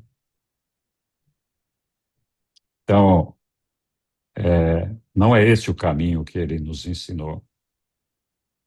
Eu tenho visto aí alguns posts aí criticando ou se aterrorizando com a ideia de que os muçulmanos vão crescer, o islamismo vai crescer, o comunismo vai crescer. Tudo isso aí é balela. Pode até acontecer, mas o que falta é gente motivada pela religião de Jesus.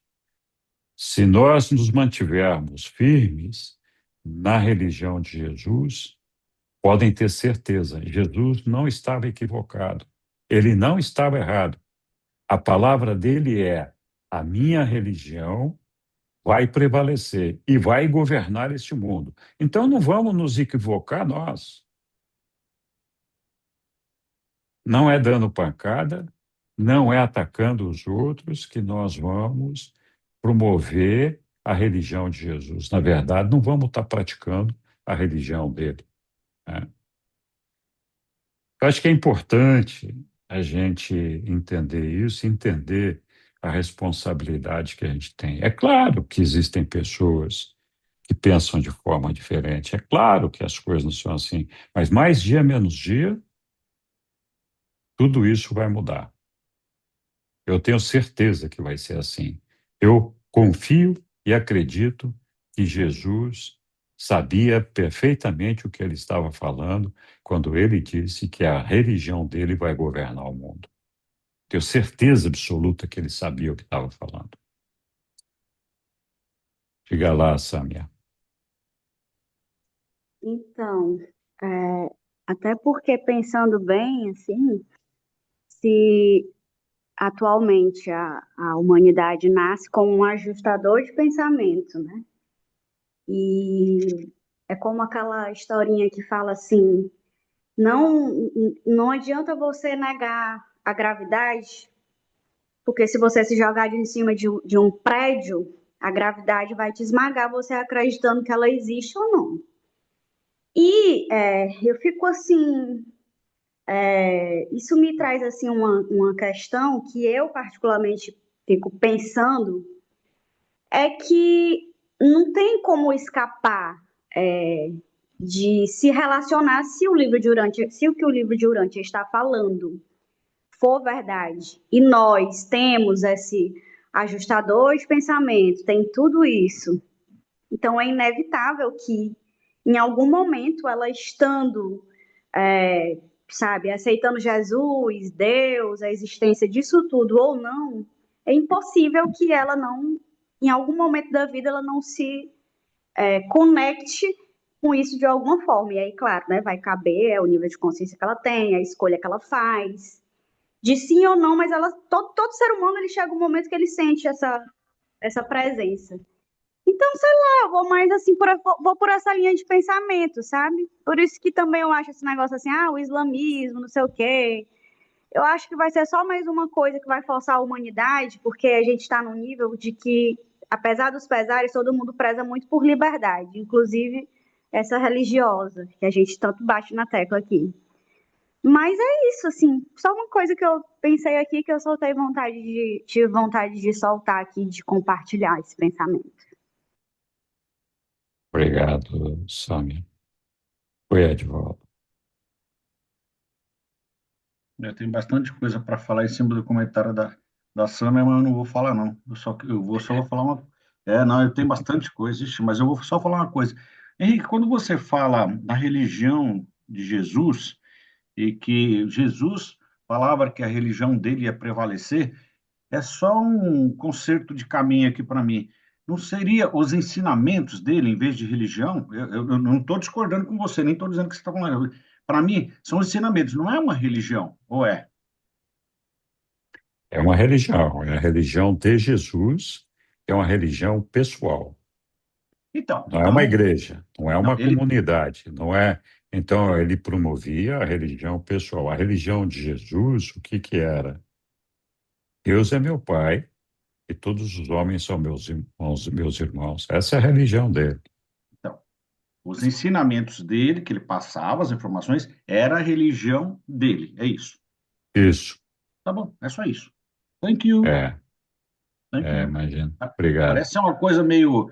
Mas às vezes fica confusão na cabeça, né? Então, É, bora lá, o bora lá. o ensinamento dele era em cima disso, né? Que nós somos todos irmãos e que Deus é nosso pai. Esse é o É só, ensinamento dele. é só porque, na minha cabeça, a coisa literal da religião é que é você se religar e tal, então é bem pessoal e eu não faço extensão disso na minha cabeça. Então, para mim, Uhum. ele ensinava, os ensinamentos de Jesus é para que você tenha a religião dele, que é a religião que é se religar ou ligar-se a Deus, né? É só uma questão de semântica, talvez, não sei, alguma coisa assim. Mas eu entendi. Obrigado, Henrique. Tá bom, imagina. Obrigado. Oi, Caio.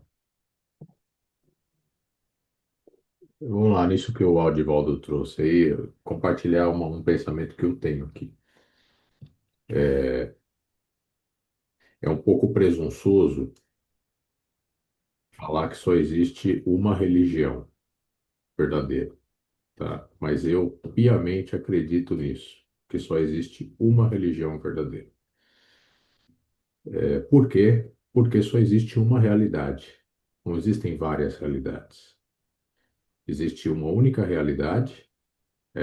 Essa única realidade ela pode ser interpretada de maneiras diferentes, baseadas no seu conhecimento, na sua vivência, na sua interpretação, na experiência de cada um, mas a realidade é uma só.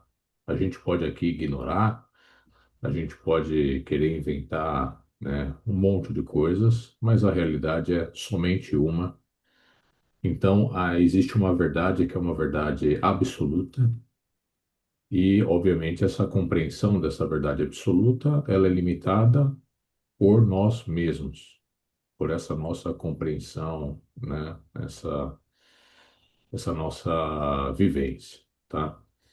É dito no livro, Edvaldo, em uma parte lá que fala da evolução dos mundos ali, perto do chegar aí na etapa de luz e vida, onde é dito que em algum momento o planeta que vai chegar nesse ponto, ele tem uma única religião, né? E essa única religião é essa religião que converge para esse entendimento, um entendimento mestre, vamos dizer assim, de como as coisas são regidas, como as coisas funcionam e qual é essa lei universal. Hoje a gente, na nossa compreensão limitada, a gente tem várias religiões, a gente tem vários tipos de conhecimentos, teologias, né, de como as coisas funcionam.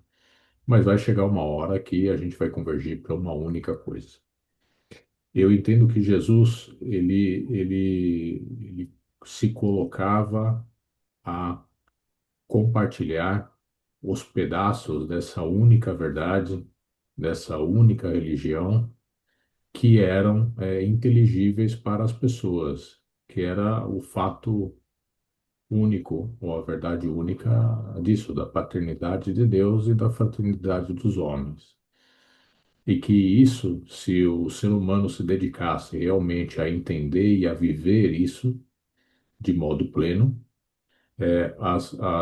os poderes divinos que vivem dentro do homem iriam abrir as outras possibilidades de expansão desse tipo de conhecimento. E eu entendo que essa era a religião de Jesus. E a religião que o livro de Antia quer e fala que em algum momento a gente vai resgatar e essa religião vai vencer. Essa religião não tem nada a ver com as religiões do jeito que a gente chama hoje. Você pode ver, ela é essa compreensão de uma vivência, de uma realidade única, das partes que são inteligíveis ou compreensíveis para a gente, na nossa limitação dessa única verdade, vamos dizer assim. Tá, essa é a minha interpretação.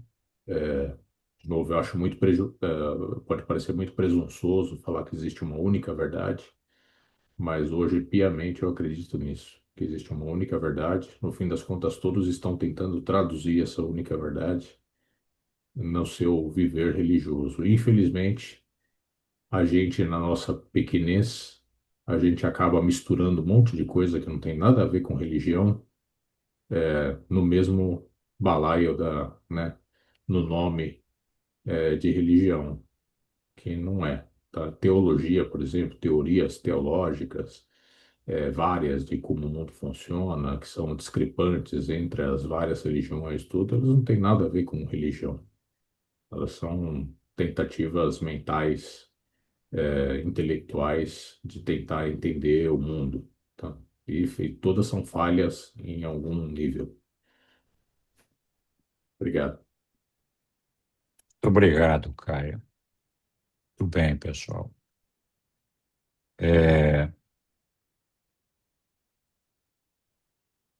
Chegamos aqui ao final de mais um dia de estudo. Não sei se alguém tem aí outro comentário, outra observação ou alguma dúvida. Muito legal esse texto de hoje aí, para a gente refletir. Não, Henrique, Oi. poderia dar um palpite aí, é só uma dúvida. Quando a gente fala do cristianismo, os vários segmentos do cristianismo, assim, várias religiões, tivemos vários problemas, né, de ordem. Então, eu estava pensando agora, veja bem, eu não sou budista, mas às vezes eu vejo o próprio budismo, né, com toda aquela sua sequência de lugares, né? Não sei nem dizer porque eu não sou budista, mas eu vejo que eles têm uma sequência quase que ampla, assim, quase que todos seguem quase que a mesma coisa. Né? Não sei se eu estou enganado com isso, enquanto que no cristianismo eu vejo assim que é um puxa daqui, puxa de lá, e vai para lá e vem para cá. Será que eu estou errado nisso? De fato, existe essas separações, né? Essa disputa por espaço, por ser dono da verdade, enfim, a divisão de uma casa gera isso, né? A disputa para ver quem fica com a maior parte, o melhor negócio ali, sem dúvida. Então, são diferentes as religiões. O budismo segue, na verdade, mais uma filosofia do que propriamente uma religião. No budismo, o grande problema do budismo é que no budismo não existe Deus, não existe o Pai. Esse é o grande problema ali, né? Entre outras coisas, mas o principal problema ali é esse, né? Então, nas outras religiões, muitas delas, existe a figura do Pai. Existe também a figura da fraternidade. Só que essa figura da fraternidade, ela está truncada, né? Ela é uma figura da fraternidade para aquelas pessoas que estão na mesma denominação. Todos os outros são inimigos e não são irmãos, né? E às vezes até dentro de casa mesmo não são verdadeiramente irmãos, né? Então é uma questão de entendimento do reino de Deus. Como é que nós podemos imaginar o reino de Deus tendo divisões, tendo diferentes governos, diferentes fronteiras? A gente vai dizer, não, o planeta Terra faz parte do reino de Deus, mas o planeta XYZ, que também é habitado, não faz parte? Não existe isso. Todo mundo é parte daquela criação divina e todo mundo é filho de Deus. Um aspecto importante para ser lembrado é que a gente não chega em Deus por decurso de prazo, né? O tempo vai passando, o ajustador vai trabalhando, as coisas vão acontecendo, e mais dia, menos dia, nós vamos chegar lá. Não, isso não vai acontecer. Nós temos que procurar com Deus, nós temos que nos entender com Deus, nós temos que nos aproximar de Deus. Deus tem que ser a coisa mais importante da nossa vida. Porque se nós pensarmos dessa forma, nós vamos incluir na importância de Deus todas as outras coisas que a Deus pertencem. Não é diferente, né? Então, eu nunca vou ser inclusivo de nada se Deus não for a coisa mais importante da minha vida e eu não reconhecer que Deus é o Pai de todos. Enquanto isso não acontecer, eu vou estar sendo separatista, vou estar separando aqui, dividindo ali todo esse negócio, né? Então é importante nós termos esse amor que Jesus tinha pelo homem no nosso coração. Como eu falei, a política de Jesus, a maneira de Jesus de aproximar as pessoas era pelo amor, pela paciência, pela tolerância, sem discriminação, sendo inclusivo. Jesus nunca foi agressivo, nunca bateu em ninguém, nunca matou ninguém. Nós não precisamos fazer isso. Oi, Leonardo. Eu ia interagir com o senhor Moacir a respeito do budismo, mas o senhor já respondeu aí. É porque o livro Durante já diz que, né, que o budismo teve um grande avanço, mas que faltou só neles eles reconhecerem Deus, né? É isso aí, é verdade. Muito obrigado pela contribuição também. Nada. Oi, Ivanilda. Oi, boa noite. Estou Boa ouvindo noite. aí tudo que falaram, né? E eu acho muito interessante que eu estava lendo aqui sobre algo que eu acho que nós estamos precisando bastante. Não resumindo, né? Mas sabendo o que significa mais profundamente a humildade, né? Não sei se eu posso ler alguma coisa aí sobre a humildade. Claro que pode, fique à vontade. Ok. A humildade é uma das virtudes que mais se faz necessária no caminho.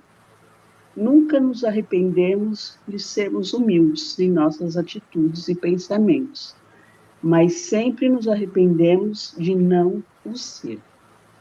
A humildade é a qualidade de agir com simplicidade, modéstia e respeito, reconhecendo as próprias limitações e valorizando os outros, sem orgulho ou arrogância. É uma virtude que exclui a soberba e foca na autoconsciência. A humildade é uma das virtudes mais bonitas que alguém pode cultivar. Ela não significa se diminuir, mas sim reconhecer que sempre há algo a aprender, alguém a ouvir e um caminho a evoluir. A verdadeira grandeza está em quem cresce sem perder a essência, vence sem humilhar, ensina sem colocar acima. Eu achei interessante e muito profundo nas atitudes, né, que nós precisamos ter aqui. Muito legal mesmo, Ivanilda. Muito obrigado, viu?